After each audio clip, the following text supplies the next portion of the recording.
Hey, how y'all doing?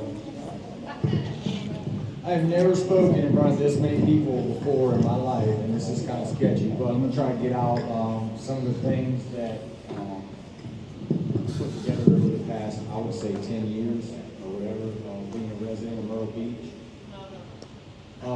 A little bit about me real quick. I grew up on a farm in Virginia, and I came down here because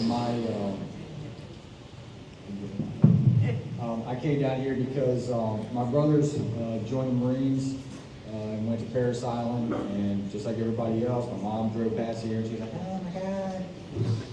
And here we are, right? So that's it. The second thing I'd like to let you all know is that I'm a soldier in the South Carolina State Guard. And we train and respond to disasters, both natural and man-made. And that's all I was authorized to say, so that's all I'm going to say. But it's a great place to be, and it's a great position to be in. A little bit about the issues. I'll start with some of the common ones that I've heard. I guess firstly, the natural thing would be public safety. I've been on that boulevard every single day for the past 6 years, every day. And for part of that time, I was a security officer at 3 different companies. And so I just had a lot of time to see what was going on the ground in an observant, manner. And as well, public safety, security officer, be on the boulevard every day. And so, long story short, the reason I was saying all that is because the crime rate has improved on the section of Myrtle Beach that people have talked about. There have been a few high-profile incidents, but that doesn't mean that the amount of incidents has increased. And I can witness myself that I have seen Myrtle Beach improve since 2017. And I've been there every day. I've seen people go from being scared. I've seen the streets go from being wild to being calm. I've seen the people that come here to visit start to bring their kids out, start to look happier, and start to look like they feel more relaxed when they're walking around the city. So for Chief Brock and what the mayor has also done with the city, I see it as a commendable thing. And if there's any improvements or changes to be made, then that should be done at the chief's level, because so far I have seen it improve. Okay, that's public safety. If there's also any input, this is a citizen land society, so we need input too. Secondly, let's see here.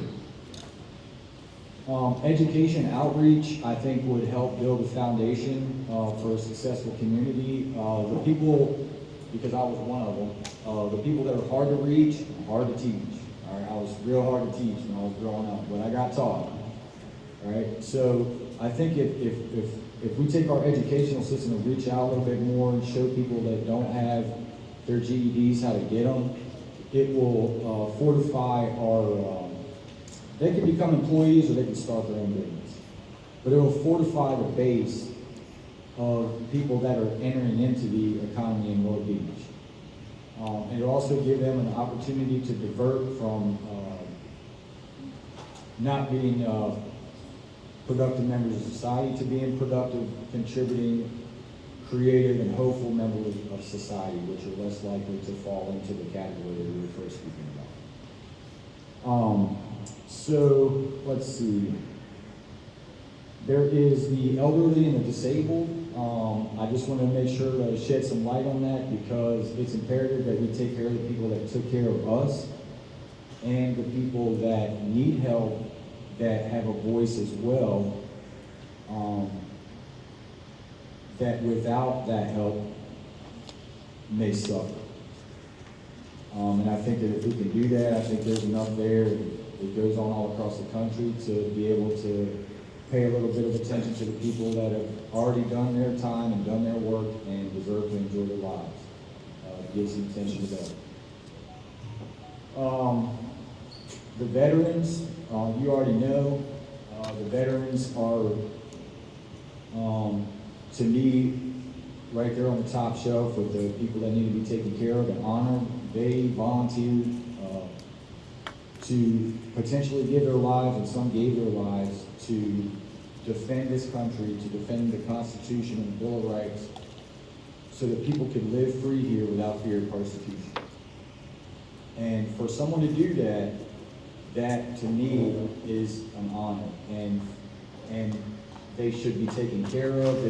People should ask how they're doing, pay attention to them, and they should feel that they are able to ask for anything that they need and it be responded to. My grandfather was a veteran. He was a Korea, Vietnam veteran, chief warrant officer, and retired. So they deserve the best. Let's see.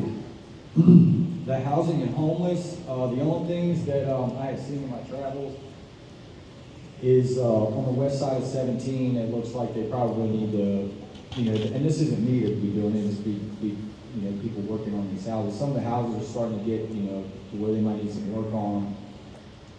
There's a few buildings on the boulevard that look like either need to be worked or be cleared out so that it can make room for new life at the beach. If all the plants die in a garden, then there's no garden. So when you have plants that are not producing, you clear that spot out and put a new plant in, right? That's my logic on that. And that will, again, work with the education that we talked about for people that they'll be able to go into a new place. It's all synergistic to build a foundation of success for Myrtle Beach. Finally, I had some other stuff that I was going to say, but you can feel free to ask questions if you want. The main thing is to focus on the people that need and to try to have them become a part of the future of Myrtle Beach, to keep it alive and vibrant. Thank you very much.